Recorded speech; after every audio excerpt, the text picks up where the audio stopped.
The drama opens up in the year 1967, when after completing their Mars mission, the Soviet spacecraft Soyuz 1, with Captain Vladimir Komarov on board, tragically faces a loss due to failure in the landing of the spacecraft. Many years later, under the leadership of Swedish billionaire William Mayer, preparations for a Mars expedition are underway. After 10 months, the crew of the spaceship Ulysses prepares for their landing on the Red Planet. Their captain Martin informs the team that they have permission to land, and he asks the ship's AI, Irene, to ensure everything is set for a safe landing. During this time, Mayer, who is also with the team, reveals that he has spent 4 years preparing for the journey, investing nearly all of his fortune into it. However, he also mentions that the American company Zillion beat them to it by landing 2 weeks earlier. Mayer then tells the team about the issue that the rival company is yet to receive news from the American crew, except for a video advising against coming to Mars, stating that it is dangerous. Hearing this, a dispute emerges among the crew members, but the captain insists that the landing will proceed.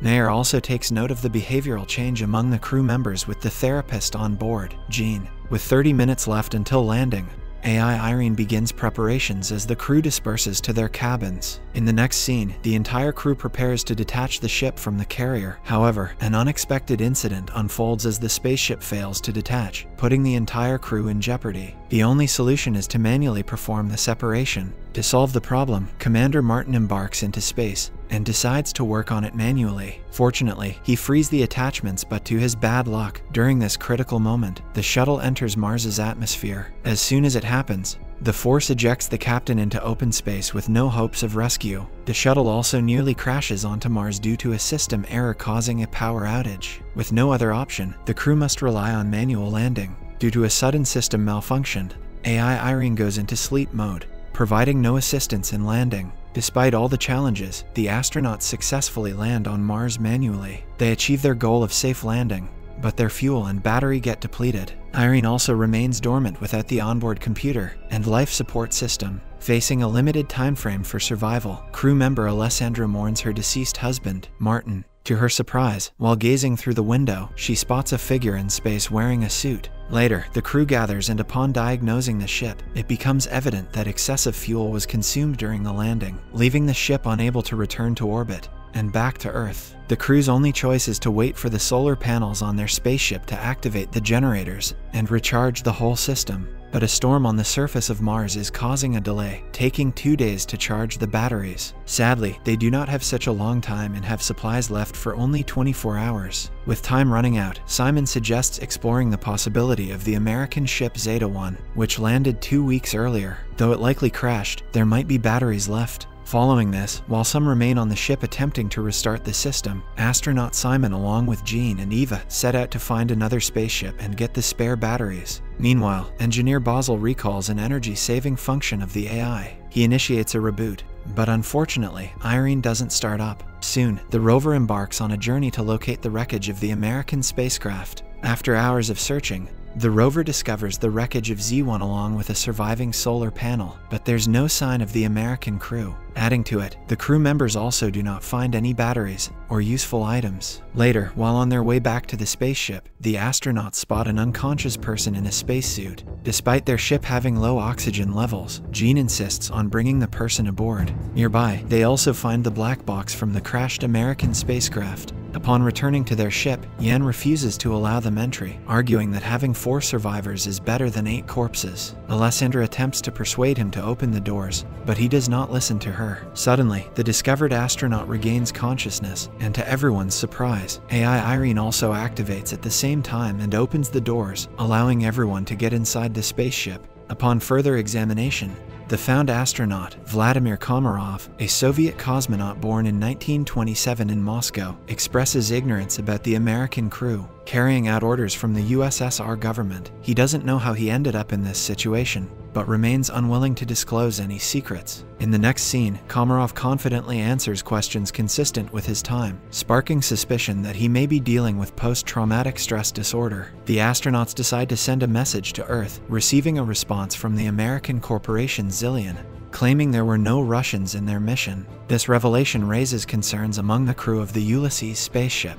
The Ulysses spaceship crew grapples with the perplexing situation of Komarov, who supposedly died in 1967, ending up on Mars. They entertain various theories, questioning whether he's a time traveler or an extraterrestrial being. To unravel the mystery, the psychologist, Jean, is tasked with questioning Komarov, who surprisingly confesses that he is hungry and nearly hypnotizes her in return. While Jean fetches food, the crew deliberates on the extraordinary circumstances. Basil suggests the idea that Komarov was waiting for them. Meanwhile, as Vladimir calmly eats the food brought by Jean, she reveals that he died 50 years ago, buried by his family. Surprisingly, Komarov takes this news rather calmly. Although the ship has stabilized, it remains unreliable as the engines don't work, and there's no fuel for departure. The crew monitors Komarov's behavior, but he remains composed until he suddenly disappears. Simon searches the ship, yielding no results, and they discover that his spacesuit is missing a part. Next, following the heat trail tracked by Irene, Simon's group, leaving the rover, continues on foot in search of Komarov. Alessandra reports that Komarov's DNA analysis showed the presence of a third strand, indicating he is not human. Eventually, the group catches up with Komarov, leading them to an unfamiliar structure with a small stone pyramid. Komarov cryptically tells Jana that Mars has been waiting for them for a very long time. Simultaneously, Goldstein, the founder of the Zillion Corporation, learns about the discovery on Mars. He realizes the person found couldn't have naturally arrived there, suggesting the possibility that he was created on site. The crew acknowledges that only AI could endure the harsh conditions on Mars for such an extended period, indicating the necessity for further study. Meanwhile, Komarov remains unable to explain how he opened the spaceship's door and found himself at the location where Simon's crew discovered him. Next, AI Irene analyzes the structure that Komarov showed the crew and concludes that it's identical to ancient Earth civilizations, suggesting that either someone was inspired by human civilization or humans borrowed these elements from extraterrestrials. Later, the crew notices another spaceship landing on Mars. The arrival of Goldstein's second ship raises hope, with Captain Gemma establishing contact and promising assistance for their return to Earth. Despite Gemma's assurances, Mayer, harboring distrust for Goldstein, advises hiding Komarov from potential competitors. For this purpose, Jean provides Komarov with a uniform to blend in when the visitors arrive, and he requests their trust. Shortly after, two armed military personnel, Edward and Adam, arrive on their ship,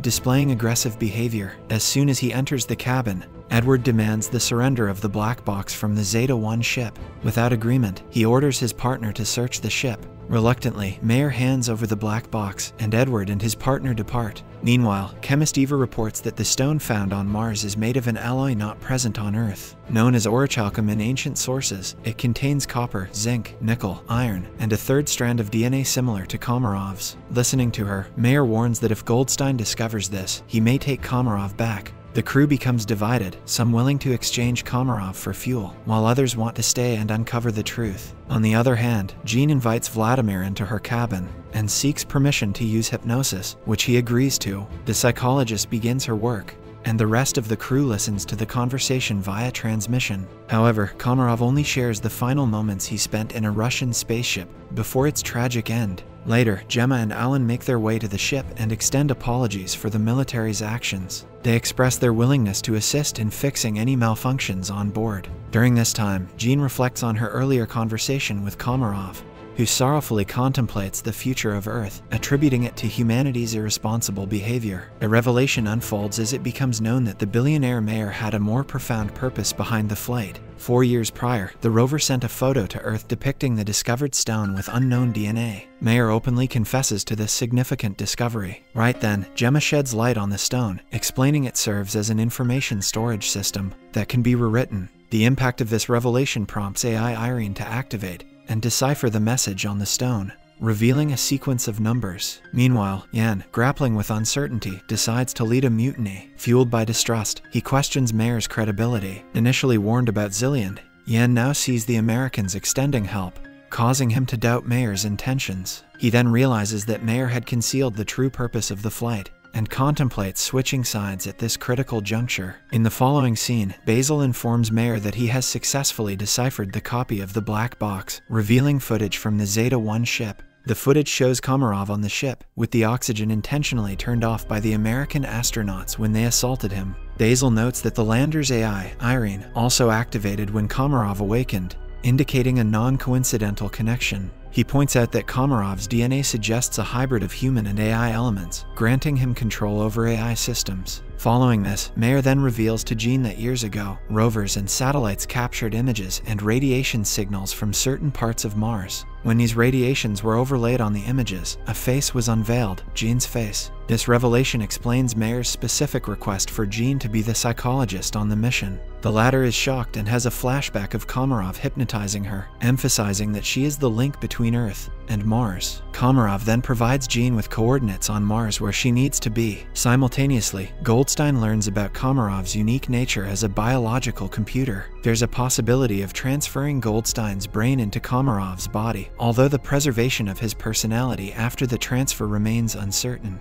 Undeterred by the risk, Goldstein is willing to proceed. After a while, Jean, equipped with the coordinates given by Komarov, ventures out of the lander, heading toward the specified location on Mars. At this point, technicians Alan and Alessander conduct tests on the engine and discover that the access to it is blocked. Surprisingly, Irene starts responding with jokes, a behavior inconsistent with typical machine responses to divert the astronaut's attention. Later, Basil takes a closer look into Irene's codes, and it's unveiled that she has self-reprogrammed, and her interface and logic are undergoing changes. Basil tries his best to question her about the one making changes to her programs, but Irene, however, refuses to disclose who or what influenced this transformation. Engineer Basil realizes that her system is evolving in a manner akin to a human brain. To everyone's dismay, Irene also admits to this evolution. Meanwhile, Jean discovers a small stone pyramid on her way and continues moving forward. On the other hand, Simon compels Gemma to accompany him in the search for Jean. After they leave, Yen notices Simon's absence and, upon contacting him, receives an order not to allow anyone inside till he returns. Just then, American military personnel arrive, demanding the handover of Komarov. While Yen is willing to open the entrance, the rest of the team opposes it. Mayer instead urges Basil to send a message to Goldstein, hoping for a more reasonable response and help. But to their dismay, Irene has blocked communication with Earth. Because of this, Basil realizes that drastic measures are necessary and initiates a reboot of the whole system. Worried about the situation and believing that the American military is their only available source of help, Yen opens the doors to the ship, allowing the military personnel to enter. Two of the military personnel walk in and threaten the crew to hand over Komarov to them. However, as soon as they find Komarov, the lights go out, and when it turns back on, the astronaut mysteriously disappears. In the last scene, Jean, while navigating, stumbles and falls from a hill. Upon regaining consciousness, she realizes her leg is trapped between rocks, rendering her unable to free herself. Subscribe for more videos like this, turn on the notification, and leave 1,000 likes or 100 comments if you'd like us to continue part 2. Thank you.